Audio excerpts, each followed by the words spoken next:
अमीर और गरीब बेटी की सालगिरह।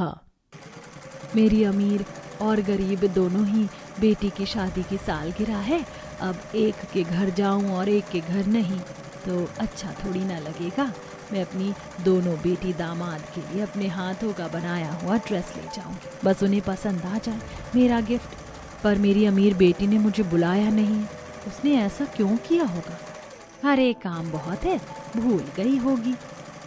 अपनी दोनों बेटी की सालगिरह के लिए पार्वती बहुत खुश हो रही थी, पर ऐसा भी क्या था कि एक बेटी ने अपनी माँ को इनवाइट ही नहीं किया था और पार्वती को ऐसा लग रहा था कि काम में बिजी होने की वजह से भूल गई होगी। इन्हीं सब कश्मकश को जानने के लिए हमें कहानी में थोड़ा पीछे चलना पड़ेगा। मैं आज बहुत खुश हूँ। एक ही जगह मेरी दोनों बेटी का रिश्ता जो लग गया है। अब तुम दोनों बहनें एक ही मोहल्ले में रहोगी। पर माँ, तुम तो जानती हो ना, मुझे अपनों से दूर रहना था। दीदी, अपनों से दूर नहीं, अपनों के पास रहा जाता है। अरे तुम दोनों बहन फिर से शुरू मत हो जाना। अच्छा, अब जल्दी से मुझे ये बताओ कि तुम्हें अपनी शादी के लिए कैसा लहंगा बनवाना है, क्योंकि तुम्हारी शादी की सारी तैयारी तो मुझ बुढ़िया को अकेले ही करनी है। माँ, तुम चिंता मत करो, तुम्हारी बेटी इतनी भी बुरी नहीं है। हम भी हैं, हम भी नौकरी कर रहे हैं। आपको शादी के कपड़े बनाने की कोई जरूरत नहीं है। पार्वती अपनी दोनों बेटियों की शादी से बहुत खुश थी, तो वहीं दोनों बहन भी शादी में अपनी माँ की पूरी मदद करती हैं। देखते ही देखते बहुत जल्द दोनों बहन की शादी हो जाती है और वो दोनों एक ही मोहल्ले में अलग अलग घर की बहू बनती हैं। क्योंकि दोनों ही बहन मिडिल क्लास से थीं और उन दोनों के ही पति दोस्त थे, तो उन दोनों के बीच का प्यार भी बना रहता है। ऐसे ही एक दिन, कविता, तू सही कहती थी, अपने पास में हो तो ही अच्छा होता है। तुझे कैसे बताऊं, पर तेरे जीजाजी अपना खुद का बिजनेस डालना चाहते हैं। इसके लिए उन्हें एक छोटी सी जमीन चाहिए। हमारे घर के पीछे तो तेरी छोटी सी जमीन है, अगर तू हमें वो दे देती है तो बहुत अच्छा रहता। दीदी, मैं बिना अपनी सास और पति से पूछे कैसे आपको वो जमीन दे सकती हूँ? कविता, इसमें पूछने की क्या जरूरत है? तुम्हारी बहन हमारी रिश्तेदार है और विनीत तो मेरा दोस्त है। मैं अपने दोस्त के लिए इतना तो कर ही सकता हूँ। और रही मेरे बिजनेस की बात, तो उसमें अभी टाइम है और मेरा तो पार्टनर भी है।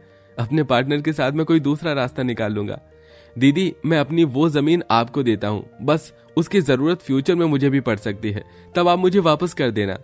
हाँ विकास, क्यों नहीं, तुम बेफिक्र रहो। तुम्हारे बुरे समय में मैं हमेशा तुम्हारे साथ रहूंगी। बिना सोचे समझे विकास सुमन की मदद करने के लिए मान जाता है और अपनी जमीन विनीत के नाम कर देता है। जिसके बाद विनीत वो जमीन बेचकर अपना खुद का एक छोटा सा ऑनलाइन बिजनेस डालता है, जो कि 6 महीने में ही चल पड़ता है। तो वहीं अपना घर गिरवी रखकर अपने दोस्त पवन के साथ विकास अपना बिजनेस डालता है और पवन उसको धोखा दे देता है और सारे पैसे लेकर भाग जाता है, जिस वजह से विकास की आर्थिक स्थिति बिगड़ने लगती है। विकास बेटा, मैंने तुझे पहले ही समझाया था, पर तूने मेरी एक नहीं सुनी। पर अब भी मौका है। आशा बहन के बेटे का बिजनेस अच्छा चल रहा है, अब तू उनसे मदद मांग, वो हमारी मदद जरूर करेगी। माँ जी, आप सही कह रहे हैं, मैं कल ही दीदी के पास जाऊंगी। बड़ी उम्मीद लेकर कविता अगले दिन अपनी बहन के पास मदद मांगने जाती है, पर अपने गरीब बहन को देख सुमन मुंह बनाने लगती है। कौन हो तुम? तुम मेरी बहन तब थी जब मैं भी गरीब थी, पर अब मैं तुम्हारे और मेरे बीच कोई रिश्ता नहीं है। हम दोनों की कोई बराबरी नहीं। और कैसी मदद की बात कर रही हो तुम? मैं तुम्हारा कोई एहसान नहीं मानती और ना ही मैं तुम्हारी कोई मदद कर सकती हूँ, इसलिए चुपचाप यहाँ से चली जाओ, इससे पहले कि मैं तुम्हें धक्के मार कर निकाल दूँ। दीदी, ऐसा मत करो। आज तुम्हारे दिन बदल गए तो तुम मुझे भूल गई। मैं तुम्हारी बहन हूँ। अरे जब कह दिया है ना मेरी बहू ने कि तेरा उससे कोई रिश्ता नहीं है, तो क्यों पीछे पड़ी है? और रही रिश्तेदारी की बात, तो तू 6 महीने पहले तक मेरी बहू की बहन थी, पर अब तेरा हमसे कोई रिश्ता नहीं और ना ही कोई बराबरी है। अमीर होते हुए ही सुमन अपना रंग बदल देती है और अपनी बहन से सारे रिश्ते नाते तोड़ देती है। ऐसे ही कुछ दिन बीत जाते हैं और दोनों ही बहन की शादी की सालगिरह नजदीक आने लगती है।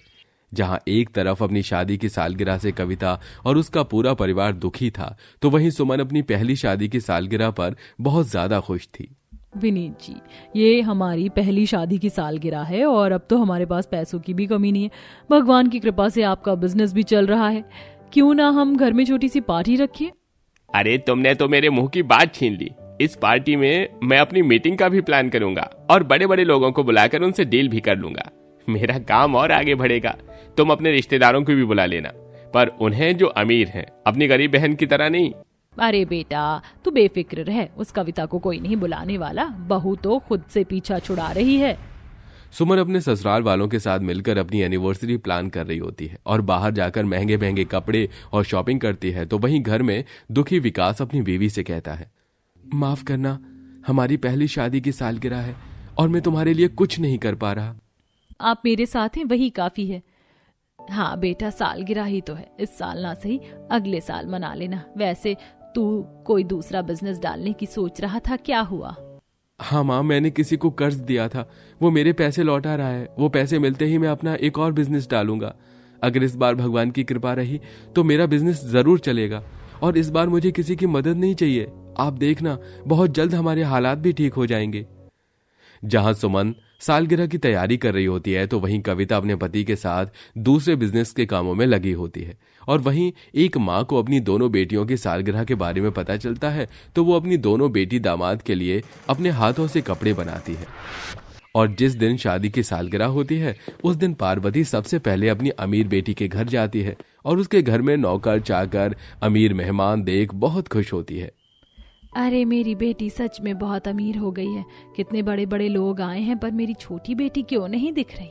लगता है घर के कामों में व्यस्त है। अरे समधन जी, आप यहाँ बिन बुलाए कैसे आ गई? बिन बुलाए? बहन, आज मेरी बेटी की सालगिरह है और उसने घर में पार्टी रखी है। मैं तो बस ये अपनी बेटी दामाद को तोहफा देने आई हूँ। तुम मुझे बाद में भी तो गिफ्ट दे सकती थी ना माँ। आज यहाँ आना जरूरी था क्या? अब आ गई हो तो नौकर के कमरे में जाकर बैठो, पार्टी में मत आना और अपना गिफ्ट अपने साथ ले जाना। मेहमानों के सामने सुमन उसके परिवार की इंसल्ट न हो इसलिए वो अपनी माँ को नौकर के कमरे में भेज देती है। नौकर के कमरे में बैठी पार्वती अपने हाथों से बने हुए कपड़े को देखकर रोती है। मुझे यकीन नहीं हो रहा कि मेरी बेटी के सर पर अमीरी का घमंड इतनी तेजी से चढ़ा है कि आज वो मेरे साथ इतना गंदा व्यवहार कर रही है। कितने प्यार से मैं अपनी बेटी की सालगिरह पर देने के लिए तोहफा लेकर आई थी और उसने मुझे नौकर के एक कमरे में बंद कर दिया। जब मेरी बड़ी बेटी ही अपनी नहीं रही तो मेरी गरीब बेटी मुझे क्या ही पूछेगी? वो तो अपनी गरीबी का दुखड़ा ही मुझे सुनाएगी। अपनी बेटी के पास रहने से तो अच्छा है कि मैं अपने टूटे घर में ही अकेले अपनी जिंदगी बिताऊं। सुमन की बातें पार्वती के दिल पर ऐसी लगती हैं कि वो बिना बताए वहां से अपना गिफ्ट लेकर जाने लगती है। पर शांति की नजर पार्वती पर पड़ जाती है और वो जबरदस्ती उसे अपने घर ले जाती है। और कविता अपनी माँ को देख बहुत खुश होती है। माँ, तुम यहाँ आई और बिना मुझसे मिले जा रही थी? क्या मैं तुम्हारी बेटी नहीं हूँ? वैसे आज हमारी सालगिरह है, देखो मैंने आपकी पसंद का खाना बनाया है। आपकी बहुत याद आ रही थी। मेरी पसंद का खाना? पर क्यों बेटा? इसलिए माँ, क्योंकि मैंने कहा है कुछ दिनों से कविता को आपकी बहुत याद आ रही थी, पर पैसे न होने की वजह से मैं उसे आपके पास लेकर नहीं आ पा रहा था और आज हमारी सालगिरह थी तो इसलिए मैंने कहा था। माँ, ये तुम्हारे हाथों में क्या है? क्या तुम हमारे लिए कोई गिफ्ट लाई हो? नहीं बेटा, ये गिफ्ट तुम्हें पसंद नहीं आएगा, रहने दो इसे, मैं अपने साथ वापस घर ले जाऊंगी। ऐसे कैसे आपका तोहफा पसंद नहीं आएगा बहन जी?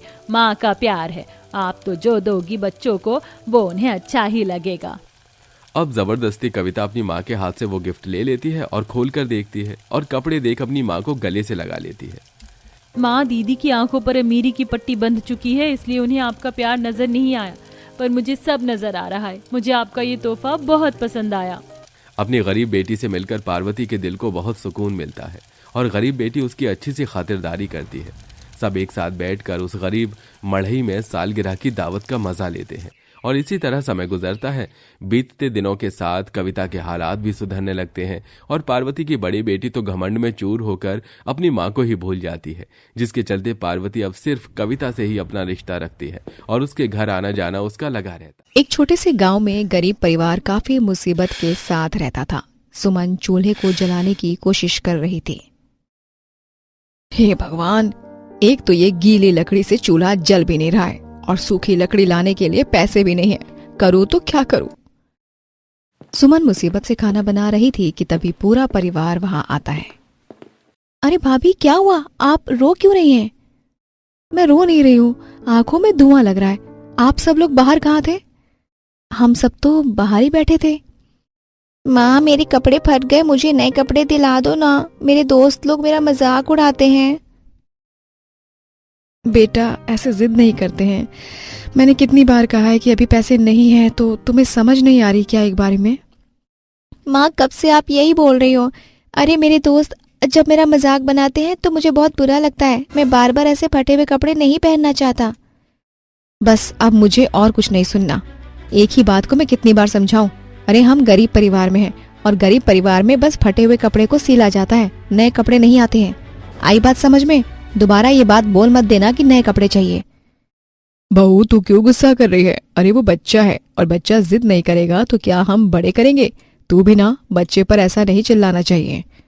तो क्या करूं? आप भी तो जानती है ना कि मैं कितनी बार इसको समझा चुकी हूँ, लेकिन ये समझता ही नहीं है। अरे हमारे हालात ठीक नहीं है, हमें तो संयम से काम लेना चाहिए ना। इतनी मुसीबत में ये परिवार जैसे तैसे रह रहा था। कुछ दिनों बाद गायत्री का छोटा बेटा अमन अपने साथ चारू नाम की लड़की को लेकर आता है। ये लड़की कौन है बेटा? माँ, ये चारू है। हम दोनों ने शादी करी है। हम दोनों एक दूसरे से बहुत प्यार करते हैं। मैं नहीं चाहता था कि हमारी शादी इस तरह से हो, लेकिन वैसे भी हमारे हालात तो ठीक नहीं थे, तो हम छोटी सी शादी करते, तो मैंने मंदिर में जाकर ही शादी कर ली। माफ करना माँ जी, मुझे पता है आपको बुरा लगा होगा और जिस तरह से अमन ने आपको हमारी शादी के बारे में बताया वो तो आपको और बुरा लगा होगा, लेकिन मैं आपको यकीन दिलाती हूँ अमन की पसंद आपको जरूर पसंद आएगी। जिस तरह से तुमने सारी परिस्थिति को संभालने की कोशिश करी है ना, मुझे अभी से लग रहा है कि तुम सबको बहुत पसंद आ गई हो। चारू एक अमीर घर से थी जिसने कभी किसी चीज की कमी नहीं देखी थी। चारू अपनी पहली रसोई के लिए खाना बनाने बैठती है। चारू, हम लोगों के पास तो इतनी फैसिलिटी है नहीं जो तुम्हें मिली होगी, इसीलिए हमारे पास जो है तुम्हें उसमें सब कुछ बनाना होगा। दीदी आप चिंता मत कीजिए, मुझे भी पता है कि हम गरीब हैं, लेकिन जरूरी थोड़ी ना है कि हम गरीब हैं तो किसी चीज की खुशी ही ना मिले। और आप चिंता मत कीजिए, मैं सबके लिए कुछ बहुत बढ़िया बनाऊंगी। चारू सबके लिए चीज वाले पराठे और मूंग दाल का हलवा बनाती है। चाची आपने खाने में क्या बनाया है? मुझे दाल चावल खाने का मन नहीं है, हर रोज माँ दाल चावल ही खिलाती हैं। आज मैंने सबके लिए चीज वाले पराठे बनाए हैं और मूंग दाल का हलवा। क्या हमारे घर में मूंग दाल का हलवा? मैं बूढ़ा तो तरस गया था मूंग दाल का हलवा खाने के लिए। पापा जी आप चिंता मत कीजिए, अब आपकी बहू आ गई है ना, आज तक जो नहीं हुआ अब वो भी होगा। हमारी अमीर बहू घर में खुशियां लेकर आई है। आज से पहले कभी भी हम सब ने इतना स्वादिष्ट खाना नहीं खाया था, लेकिन अमीर बहू के आते ही स्वादिष्ट खाना खाने को मिल गया। सब लोग बड़े ही खुश होकर खाना खाते हैं। पहली बार सब ने इतना स्वादिष्ट खाना खाया था। भाभी आपने सच में हमारा घर जैसे खुशियों से भर दिया हो। इसी तरह अक्सर चारू कुछ न कुछ ऐसा करती जो गरीब परिवार ने पहले नहीं किया था। अरे चलो चलो आज हम सब पिकनिक पर जाएंगे। ये पिकनिक क्या होता है और वहाँ हम सबको क्यों जाना है? अरे पिकनिक मतलब हम पूरे परिवार के साथ आज घूमने जाएंगे। क्या चाची हम सब घूमने जाएंगे? मैं बहुत खुश हूँ, बहुत मजा आएगा। हम कहाँ जाएंगे चाची घूमने के लिए? बहू वहाँ जाने की क्या जरूरत है, और कहीं बाहर जाएंगे तो उसके लिए पैसे भी तो लगेंगे ना। माँ जी आप चिंता क्यों कर रही हो, मैं हूं ना, आप सब चिंता मत करिए। चारू पूरे परिवार को अपने साथ बाहर घुमाने के लिए लेकर जाती है। चाची यहाँ पर तो कितने सारे झूले हैं, मैंने आज तक ऐसे झूले कभी नहीं देखे। ये तो कितनी प्यारी जगह है। हाँ भाभी इतनी अच्छी जगह है और यहाँ पर इतनी सारी चीज अच्छा खाने को भी मिल रहा है। आज तक हम कभी घर से बाहर ऐसे घूमने के लिए तो गए ही नहीं। मैं जितना बहू का शुक्रिया करूं उतना ही कम होगा, क्योंकि अमीर बहू के आने के बाद से हमारा घर खुशियों से भर गया। वैसे तो लोग कहते हैं कि जेठानी देवरानी की बनती नहीं है, लेकिन मैं भी इस बात से सहमत हूँ कि तुम्हारे आने से हमारे घर में खुशी आई है। ऐसी हंसी खुशी में कई दिन निकल जाते हैं। चारू बाजार से सबके लिए नए कपड़े लेकर आती है। ये देखिए मैं सबके लिए नए कपड़े लाई हूँ। बिट्टू कहाँ हो? बिट्टू ये देखो चाची क्या लाई है। सब लोग खुशी से बाहर आते हैं। चाची क्या हुआ, आप हम सबको आवाज क्यों लगा रही हैं? देखो ना मैं सबके लिए नए कपड़े लेकर आई हूँ बिट्टू, और ये रहे तुम्हारे कपड़े, जल्दी से जाओ पहन कर आओ और दिखाओ हम सबको कि कैसे लग रहे हैं। चाची आप हम सबके लिए नए कपड़े लेकर आई हैं, वाह। लेकिन इतने सारे कपड़े, इतने सारे कपड़ों की क्या जरूरत थी? इनमें तो काफी पैसे लगे होंगे ना। दीदी आप क्यों चिंता करती हो पैसों की? अरे मैं हूं ना सब संभालने के लिए। माँ जी ये रही आपकी नई साड़ी, और पापा जी ये आपका नया कुर्ता और पजामा। पायल ये रहा तुम्हारा नया सूट, और हाँ अगर तुम्हें कुछ और भी लेना हो तो बता देना। दीदी ये आपके लिए साड़ी है। मैं बता नहीं सकती चारू मैं कितनी ज्यादा खुश हूँ। तुम्हें पता नहीं है मेरा बेटा हर रोज नए कपड़े की जिद करता था, लेकिन गरीब होने की वजह से मैंने अभी कुछ सोचा भी नहीं और कभी उसे कुछ दिलाया भी नहीं। पर तुमने मेरे बेटे के लिए कितना किया, मैं बहुत खुश हूँ। दीदी बस बस रोना नहीं है। अरे मैं अपने परिवार के लिए ही तो कर रही हूँ ना। बिट्टू मेरा भी तो कुछ लगता है। बिट्टू जल्दी से कपड़े पहनकर आता है और सबको दिखाता है। चाची ये देखो कितने अच्छे हैं ना। थैंक यू चाची, आपने घर को तो खुशी से भर दिया है, लेकिन मेरे लिए कपड़े लाकर मुझे बहुत ज्यादा खुश कर दिया। मैं बहुत खुश हूँ। थैंक यू सो मच चाची। पूरा परिवार काफी ज्यादा खुश था। कुछ दिनों बाद गायत्री की पड़ोसन नीलम आती है। अरे वाह, तुम्हारे घर का तो पूरा नक्शा ही बदल गया। नई चादर, नए कपड़े और खाने में भी बदलाव। ये सब तो अमीर बहू की वजह से ही है। हाँ, हमारी बहू घर की लक्ष्मी है ना। अरे लक्ष्मी तो हर बहू होनी ही चाहिए ना, सिर्फ अमीर बहू ही क्यों? ये क्या कह रही हो आप? हमारे घर में कभी ऐसा भेदभाव नहीं किया जाता, फिर आप हमारे घर में आकर भेदभाव क्यों कर रही हो? मैं कोई भेदभाव नहीं कर रही, ये तो सच्चाई दिखा रही हूँ मैं। अरे अमीर बहू आई है, तुम लोग उसे इतना मान रहे हो क्योंकि वो अपने मायके से पैसे लाई होगी ना। तुम लोगों के लिए इतना खर्चा कर रही है तो वो हो गई तुम्हारी सगी बहू। सुमन, मुझे तो तेरे लिए बड़ा बुरा लग रहा है। बस भी करो, हम लोग कुछ कह नहीं रहे हैं तो कुछ भी कहती जा रही हो तुम। हाँ, मेरे लिए दोनों बहू एक बराबर हैं और अमीर बहू से इसके लगाव नहीं है कि वो अपने अमीर घर से आई है, वो खर्च करती है, बल्कि इसके स्वभाव से प्यार है हमें। अरे सब जानते हैं ये तो अमीर घर से आई है, इसीलिए तुम लोगों को अब ये प्यारी लग रही है। और वैसे भी सुमन तो कुछ लाई नहीं थी, इसीलिए सुमन घर की बस बहू है। पर अमीर बहू तो चारू है ना, जो अपने अमीर मायके से हर दिन कुछ ना कुछ लाती रहती है, तभी तो तुम लोग उसे ज्यादा मानते हो। नहीं, ऐसा नहीं है। देखिए सच तो हर किसी को पता है, बस सच आप लोगों को सुनने में कड़वा लग रहा है, इसीलिए आप ऐसे बोल रहे हैं हमें। नीलम इतना कहकर वहां से चली जाती है। चारू बहू, हमें पता है कि तू अमीर घर से आई है, तूने हमारे घर को खुशियों से भर दिया, लेकिन अब हम भी तुझसे कुछ मांगना चाहते हैं। बोलिए ना पापा जी, आपको मुझसे क्या चाहिए पापा जी? आज के बाद तू इस घर के लिए कोई भी खर्चा नहीं करेगी, अपने मायके से 1 रुपया भी नहीं लेगी। पर मैं तो वैसे भी अपने मायके से पैसे नहीं ले रही हूँ, मैं जो कर रही हूँ अपने घर के लिए कर रही हूँ ना। पर बहू तू अपने मायके के पैसों का इस्तेमाल मत कर, हमें बिल्कुल भी अच्छा नहीं लगेगा। माँ जी आप ये क्या कह रही हैं? ये मेरे मायके के पैसे नहीं है, बल्कि मैं ऑनलाइन जॉब करती हूँ, ज्यादा काम नहीं होता, थोड़ा बहुत काम होता है, इसीलिए घर से करती हूँ। और शादी के बाद जो बहू की कमाई होती है वो उसके परिवार वालों की होती है, मतलब आप सबकी। तो अब आप चिंता मत कीजिए। हमें तो लगा था अमीर बहू के आने से हमारे घर में खुशी आई है, लेकिन बहू तू अमीर सिर्फ पैसों की वजह से नहीं है, बल्कि दिल से भी अमीर है। इसी के साथ अंत में धीरे धीरे चारू अपने गरीब घर की हालात पूरी तरह से सुधार देती है।